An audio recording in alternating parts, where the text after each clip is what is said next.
Now, before I start this video, I would just like to say thank you guys for all the support. Hit the like and subscribe button, and let's get to it. So, apparently, the Pokemon community can never be satisfied with anything and everything. There's always got to be that but. There's always got to be that however. On the other hand, while, and it doesn't really get on my nerves, but for those of you who are new into the Pokemon scene, like, expect this to happen quite a bit whenever a new game comes out or whenever there's drastic changes in the Pokemon franchise, if that ever were to come. Obviously, last week we were blessed with Sinnoh remakes. Everyone and their mom wanted this. It was a long time coming. It was rumored since 2013, by the way, or 2014, whenever ORAS came out. So that's a long time people have been expecting this game. And unfortunately, people already have been complaining. Ever since the presents, they've been complaining left and right.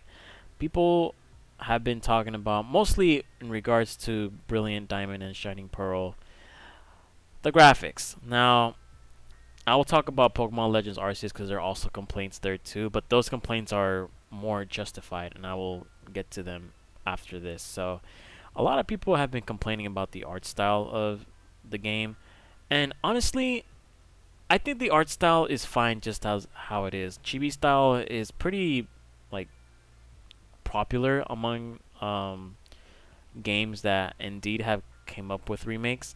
Link's Awakening being like the main one, and while it was a remake, it stayed true to its form. I don't even really want to call it a remake. It's more of a remastered version, and it ran great on the Switch. It looked great in 60 FPS, and it just was just phenomenal overall. The way they were able to transition from a very archaic style from the Game Boy Color and updating it to the Switch was just phenomenal, and that's pretty much execution at its finest. Um, Again, people were complaining about the chibi style of the game, and I will show a picture. Yeah, this one's pretty much like Dawn and all that. And to be honest with you, if I was to pull up the original Diamond and Pearl like outline and how the game was played, technically they are essentially chibi style but in pixelated format. So I don't understand why people were complaining about that when we've been playing gens 1 through 5 essentially in chibi style, but again in 2D and pixelated. So it's just so weird, and I really like to see this kind of detail. Um, it's not, I wouldn't call it lazy because seeing the TV, seeing Mount Coronet, and seeing the little stuff like that. That's what really gets me into playing any game in particular. Details what matters to me. The original style was exactly what it was, but this is more of a remaster. I don't think they're really called remakes because remakes essentially means that you're adding more content to it, which I hope they do. But this is starting to look more of like a remaster because we didn't see anything new, and obviously as the release date is posted, and as we get closer to it, they'll reveal more information.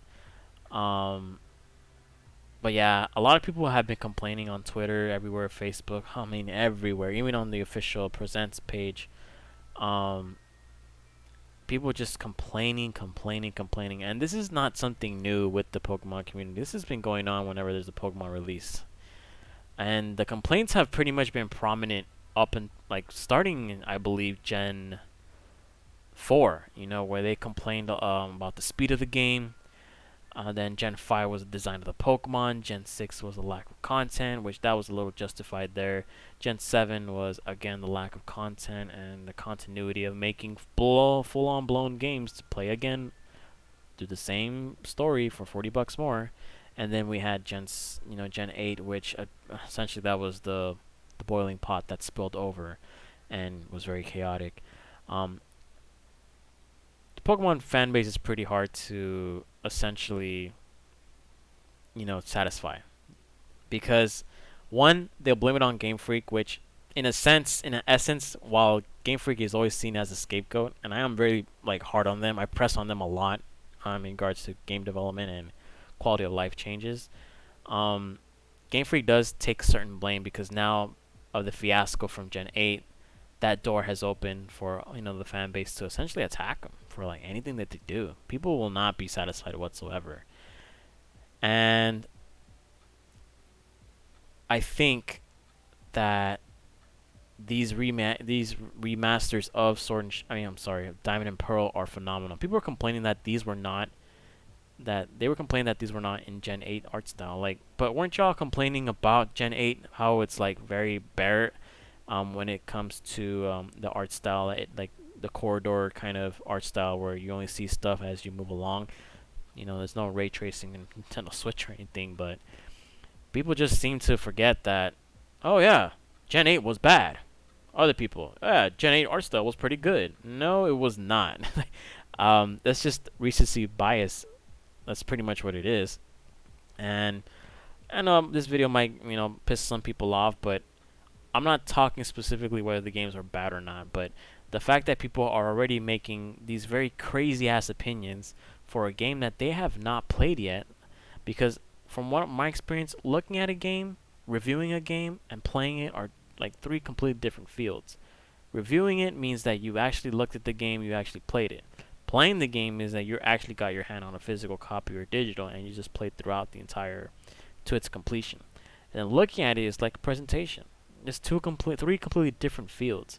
And review is to be, as least biased as possible. But the problem with reviews is that it can sway public opinion so much to the point that people just start bandwagoning on these opinions, and they stick to it. In essence, just if you want to have an opinion, back it up. Back it up with some facts. Or back it up with something. I know there's a lot of emotional stress when it comes to, oh, my opinion is right, your opinion is wrong, but everyone's opinion matters. And that's what, hopefully, I hope Game Freak finally learned their lessons from Sword and Shield, and they probably are thinking, well, you know what, Sword and Shield was not executed that great. Maybe we should shift to a new direction with the Sinnoh remakes, or remasters in this case. So, just keep that in mind whenever you talk about games, because other people will jump onto you and they can heavily agree or disagree with you, and I already started noticing that trend. But I never really associate myself with the Pokemon community outside of the competitive scene. So, I mean, to each its own, right? And then we have Pokemon Legends Arceus, and yeah, at least I don't really think.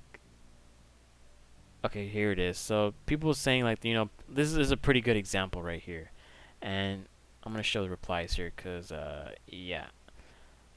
This person right here is actually excited for Pokemon Legends Arceus, which I am too, because having an open world Pokemon, we finally get what we want, which is an open world Pokemon game. Like, hello, that should have been from the beginning. And there's people like this. It's like, how can you be so hyped about the game? I mean, the idea is great, but the trailer was a mess. Okay, that's kind of true because there were frame drops there. If they don't change the empty world, then there's nothing special about it. How do you know that there's an empty world, though? They're not going to show everything in the game because that's not how trailers work. I don't have high hopes for this game. It's still 1 year, but it's Game Freak that develops it, so it doesn't say much. It's not just Game Freak developing it, though. Licka's also, co-developing this. I mean, yeah, they're the ones that created Pokemon Home. But at the same time, how can you say this when you don't even know what's going on?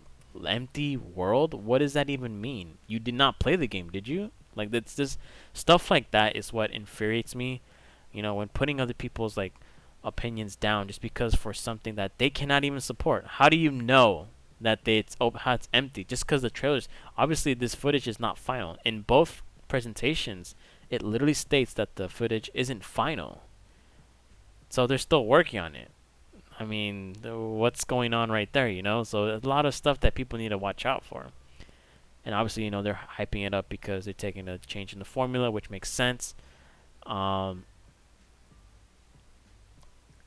talking about all this stuff as well, transversal options, which that's a rumor for now. And having an open world in general just already puts the expectation a little high. And, yeah, but people just make these opinions about something that they cannot back up because of what they just saw so far. Obviously the first trailer of any game isn't going to show you everything. That's just how it works. So in summary, if you want to have an opinion, that's great, but don't put other people down. Let people have their optimism. We're talking about Game Freak here, but at the same time, um, if they're making at least an effort to change the formula, then that's great. Y'all got what you wanted in Sinnoh remakes. Y'all got what you wanted again, which was an open world Pokemon game. But again, a lot of people just are torn apart because it's Game Freak, it's a reasonable scapegoat. But at the same time, it's time to look past that. Does it look good? It does look good. Does it play good? It's a completely different topic, and we'll get to find that out once the games drop. So that's just to keep in mind, Pokemon community. Whether you want to associate with them or not, that's just up to you. But anyways, guys, it's your boy Franklin signing out. Peace.